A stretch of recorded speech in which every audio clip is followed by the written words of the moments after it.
வணக்கம். ஆகாஷ்வாணி மாநில செய்திகள் வாசிப்பவர் சாந்தி ரமேஷ். தலைப்புச் செய்திகள். உலகளாவிய வர்த்தகம் மற்றும் அறிவுசார் மையமாக இந்தியாவை மேம்படுத்த நாட்டு மக்கள் செயலாற்றுவதன் அவசியத்தை குடியரசுத் தலைவர் திருமதி திரௌபதி முர்மு வலியுறுத்தியுள்ளார். குடியரசு துணைத் தலைவர் தேர்தலில் பிஜேபி நாடாளுமன்ற உறுப்பினர்கள் வாக்களிப்பதற்கான நடைமுறைகள் குறித்த பயிலரங்கில் பிரதமர் திரு நரேந்திரமோடி இன்று உரையாற்றுகிறார். ஜெர்மனி, இங்கிலாந்து நாடுகளிலிருந்து தமிழ்நாட்டிற்கு 15,516 கோடி ரூபாய் முதலீடுகள் ஈர்க்கப்பட்டுள்ளதாக முதலமைச்சர் திரு மு.க. ஸ்டாலின் அறிவித்துள்ளார். மருத்துவத்துறையில் தமிழகம் முன்னோடி மாநிலமாக திகழ்கிறது என்று மாநில அரசு தெரிவித்துள்ளது. ஆசிய கோப்பை மகளிர் ஹாக்கி போட்டியில் இந்தியா தற்போது சிங்கப்பூரை எதிர்கொண்டுள்ளது. இனி விரிவான செய்திகள். உலகளாவிய வர்த்தகம் மற்றும் அறிவுசார் மையமாக இந்தியாவை மேம்படுத்த நாட்டு மக்கள் செயலாற்றுவதன் அவசியத்தை குடியரசுத் தலைவர் திருமதி திரௌபதி முர்மு வலியுறுத்தியுள்ளார். புதுதில்லியில் பொறியியல் ஏற்றுமதி மேம்பாட்டு குழுவின் பவள விழாவில் இன்று உரையாற்றிய குடியரசுத் தலைவர் நாட்டின் பொருளாதாரம் தற்சார்பை எட்ட வேண்டும் என்று குறிப்பிட்டார். ஏற்றுமதியில் முன்னோடி நாடாக நம் தேசம் மேம்பட வேண்டும் என்று அறிவுறுத்திய அவர், கோவிட் காலத்தில் சுயசார்பு பாரதத்திற்கான அடித்தளம் இடப்பட்டு தொடர் நடவடிக்கைகள் முன்னெடுத்து செல்லப்படுவதாக கூறினார். உலகளாவிய தேக்க நிலையின் தாக்கம் நம் பொருளாதாரத்தை பாதிக்காதவாறு சுயசார்பு பாரதத்தின் பரிமாணம் அமைய வேண்டும் என்றும் குடியரசுத் தலைவர் வலியுறுத்தினார். குடியரசு துணைத் தலைவர் தேர்தலில் பிஜேபி நாடாளுமன்ற உறுப்பினர்கள் வாக்களிப்பதற்கான நடைமுறைகள் குறித்த பயிலரங்கின் நிறைவு நாளில் பிரதமர் திரு நரேந்திரமோடி இன்று உரையாற்றுகிறார். குடியரசு துணைத் தலைவர் தேர்தல் நாளை நடைபெற உள்ள நிலையில் உறுப்பினர்களுக்கு வாக்களிப்பதற்கான அடிப்படை நடைமுறைகள் குறித்த பயிற்சி வகுப்புகள் புதுதில்லியில் நேற்று தொடங்கின. இந்த கூட்டத்தின் அனைத்து அமர்வுகளிலும் பிரதமர் பங்கேற்ற நிலையில் இன்று தேசிய ஜனநாயக கூட்டணி கட்சிகளின் உறுப்பினர்களும் இந்த பயிற்சி வகுப்பில் பங்கேற்றுள்ளனர்.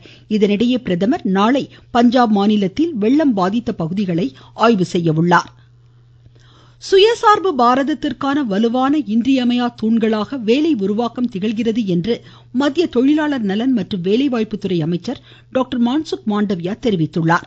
புதுதில்லியில் திறன் மேம்பாட்டு நிகழ்ச்சியில் இன்று உரையாற்றிய அவர், தனியார் நிறுவனங்களுடனான ஒருங்கிணைந்த கூட்டு நடவடிக்கைகளின் மூலம் புதிய வேலைவாய்ப்புகள் உருவாக்கப்படுவதோடு நாட்டின் பொருளாதாரம் வலுவடைவதாக குறிப்பிட்டார்.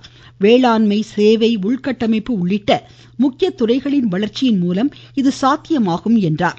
தேசிய வேலைவாய்ப்புகள் இணையதளம் இவ்வகையில் முக்கிய பங்காற்றுவதாகவும் இதில் 51 லட்சத்திற்கும் மேற்பட்டோர் பதிவு செய்துள்ளதாகவும் அமைச்சர் எடுத்துரைத்தார். 28,000 சர்வதேச வேலைவாய்ப்புகள் உட்பட 46 லட்சம் வேலைவாய்ப்புகள் இதில் பட்டியலிடப்பட்டிருப்பதாகவும் டாக்டர் மாண்டவியா குறிப்பிட்டார். சர்வதேச இயன்முறை மருத்துவ தினம் இன்று கடைபிடிக்கப்படுகிறது. அனைத்து வயதினரும் ஆரோக்கியமாக வாழ இயன்முறை மருத்துவம் அவசியம் என்று மத்திய சுகாதார குடும்ப நலத்துறை அமைச்சர் திரு ஜே.பி. நட்டா தமது சமூக வலைதள பதிவில் குறிப்பிட்டுள்ளார். ஆரோக்கியமான முதுமை என்பதை கருப்பொருளாக கொண்டு இந்த ஆண்டு இத்தினம் கடைபிடிக்கப்படுகிறது. ஒசூரில் வரும் 11ஆம் தேதி முதலீட்டாளர்கள் மாநாடு நடைபெறும் என்று முதலமைச்சர் திரு மு.க. ஸ்டாலின் அறிவித்துள்ளார். தமிழ்நாட்டிற்கு முதலீடுகளை ஈர்ப்பதற்காக தமது ஜெர்மனி, இங்கிலாந்து நாடுகளின் 8 நாள் அரசுமுறை பயணத்தை நிறைவு செய்து சென்னை திரும்பிய முதலமைச்சர் விமான நிலையத்தில் இன்று செய்தியாளர்களிடம் பேசுகையில் இதனை தெரிவித்தார். இந்த பயணத்தின் மூலம் தமிழ்நாட்டிற்கு 15,516 கோடி ரூபாய் முதலீடுகள் ஈர்க்கப்பட்டதாக அவர் குறிப்பிட்டார். 33 புரிந்துணர்வு ஒப்பந்தங்கள் மூலம் 17,613 பேருக்கு புதிய வேலைவாய்ப்புகள் உருவாகும் என்றும் 10 நிறுவனங்கள் தமிழ்நாட்டில் தொழில் தொடங்க முன் வந்துள்ளதாகவும் முதலமைச்சர் எடுத்துரைத்தார். தமிழ்நாட்டில் பத்திரப்பதிவு கட்டணம், பால் விலை உயர்வு உள்ளிட்ட பல்வேறு விலை உயர்வுகள் மக்களுக்கு சுமையை ஏற்படுத்தியுள்ளதாக பிஜேபியின் தமிழிசை சவுந்தரராஜன் குறை கூறியுள்ளார். தூத்துக்குடி விமான நிலையத்தில் இன்று செய்தியாளர்களிடம் பேசிய அவர், முதலமைச்சரின் வெளிநாட்டு பயணங்களில் ஈர்க்கப்பட்ட முதலீடுகள் குறித்தும் புரிந்துணர்வு ஒப்பந்தங்கள் குறித்தும் தெளிவான விளக்கங்கள் அளிக்கப்பட வேண்டும் என்று கோரியுள்ளார். நீங்கள் கேட்டுக்கொண்டிருப்பது ஆகாஷ்வாணியின் மாநில செய்தி அறிக்கை. நாட்டு மக்களுக்கான வரலாற்று சிறப்புமிக்க மோடி அரசின் தீபாவளி பரிசு சரக்கு மற்றும் சேவை வரி குறைப்பு. மருத்துவம் மற்றும் ஆயுள் காப்பீட்டிற்கான வரி முழுமையாக ரத்து. 36 உயிர்காக்கும் மருந்துகள் மீதான வரி ரத்து.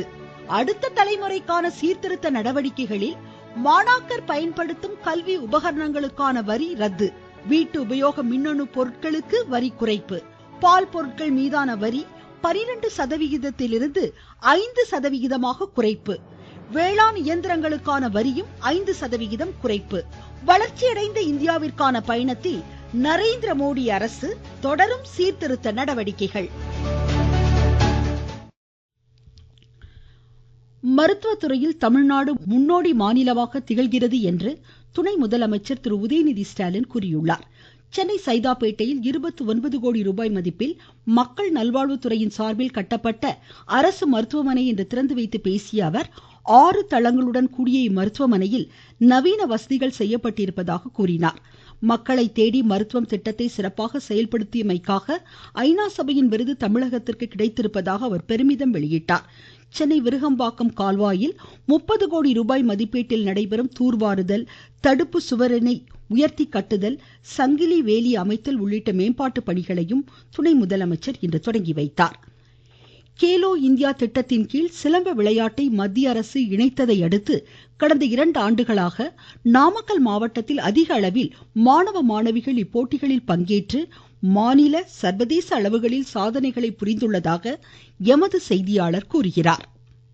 மத்திய அரசு கேலோ இந்தியா திட்டத்தில் சிலம்ப விளையாட்டை இணைத்ததை அடுத்து சமீப காலமாக நாமக்கல் மாவட்டத்தில் இந்த விளையாட்டில் அதிக அளவிலான மாணவ மாணவிகள் ஆர்வத்துடன் ஈடுபட்டு வருகின்றனர். மாவட்டத்தில் உள்ள சிலம்ப பயிற்சி கூடங்களில் மாணவ மாணவிகள் சிறு வயதிலிருந்தே சிலம்ப பயிற்சிகளை பெற்று வருகின்றனர். எதிர்காலத்தில் சிலம்ப விளையாட்டில் சிறந்த பங்களிப்பை தரும் மாணவ மாணவிகள் வேலைவாய்ப்பில் 3% இடஒதுக்கீட்டை பெறுகின்ற வாய்ப்பையும் மத்திய அரசு ஏற்படுத்தியுள்ளது. துறையில் முழுமையான முயற்சி மற்றும் பயிற்சிகளோடு ஈடுபட்டால் வெற்றி பெறலாம் என்பதற்கு இளம் சிலம்ப வீரர் வீராங்கனைகள் அடையாளமாக திகழ்கின்றனர். நாமக்கல் மாவட்ட செய்தியாளர் எஸ். கண்ணன்.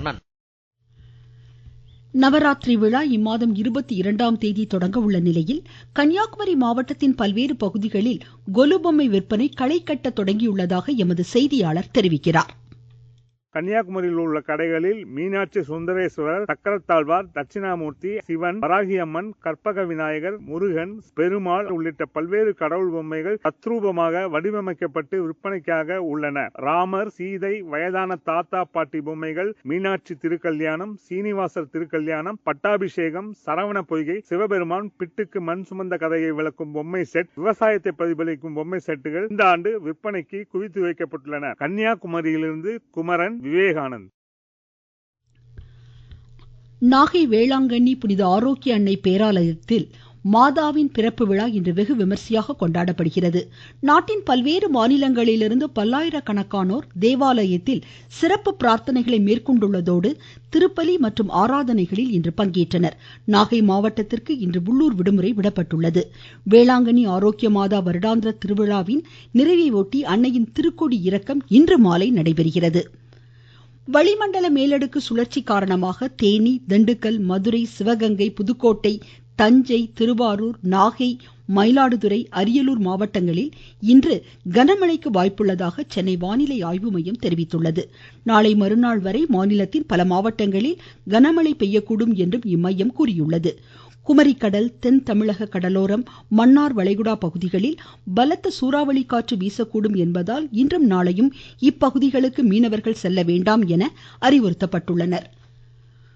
சீன ஹாங்ஸோவில் நடைபெறும் 11வது ஆசிய கோப்பை மகளிர் ஹாக்கி போட்டியில் இந்தியா தற்போது சிங்கப்பூரை எதிர்கொண்டுள்ளது. இப்போட்டியில் இதுவரை இந்தியா 11 கோல் அடித்து முன்னிலையில் உள்ளது. சீன காங்ஸோவில் நடைபெறும் சேலஞ்சர்ஸ் டென்னிஸ் ஆடவர் ஒற்றையர் தகுதி சுற்று இறுதி போட்டியில் இந்தியாவின் ராம்குமார் ராமநாதன் ஜப்பானின் சைட்டா வெட்னாபை இன்று எதிர்கொள்கிறார். மீண்டும் தலைப்புச் செய்திகள். உலகளாவிய வர்த்தகம் மற்றும் அறிவுசார் மையமாக இந்தியாவை மேம்படுத்த நாட்டு மக்கள் செயலாற்றுவதன் அவசியத்தை குடியரசுத் தலைவர் திருமதி திரௌபதி முர்மு வலியுறுத்தியுள்ளார். குடியரசு துணைத் தலைவர் தேர்தலில் பிஜேபி நாடாளுமன்ற உறுப்பினர்கள் வாக்களிப்பதற்கான நடைமுறைகள் குறித்த பயிலரங்கில் பிரதமர் திரு நரேந்திர மோடி இன்று உரையாற்றுகிறார். ஜெர்மனி, இங்கிலாந்து நாடுகளிலிருந்து தமிழ்நாட்டிற்கு 15,516 கோடி ரூபாய் முதலீடுகள் ஈர்க்கப்பட்டுள்ளதாக முதலமைச்சர் திரு மு க ஸ்டாலின் அறிவித்துள்ளார். மருத்துவத்துறையில் தமிழகம் முன்னோடி மாநிலமாக திகழ்கிறது என்று மாநில அரசு தெரிவித்துள்ளது. ஆசிய கோப்பை மகளிர் ஹாக்கி போட்டியில் இந்தியா தற்போது சிங்கப்பூரை எதிர்கொண்டுள்ளது. இத்துடன் இந்த செய்தியறிக்கை முடிவடைந்தது.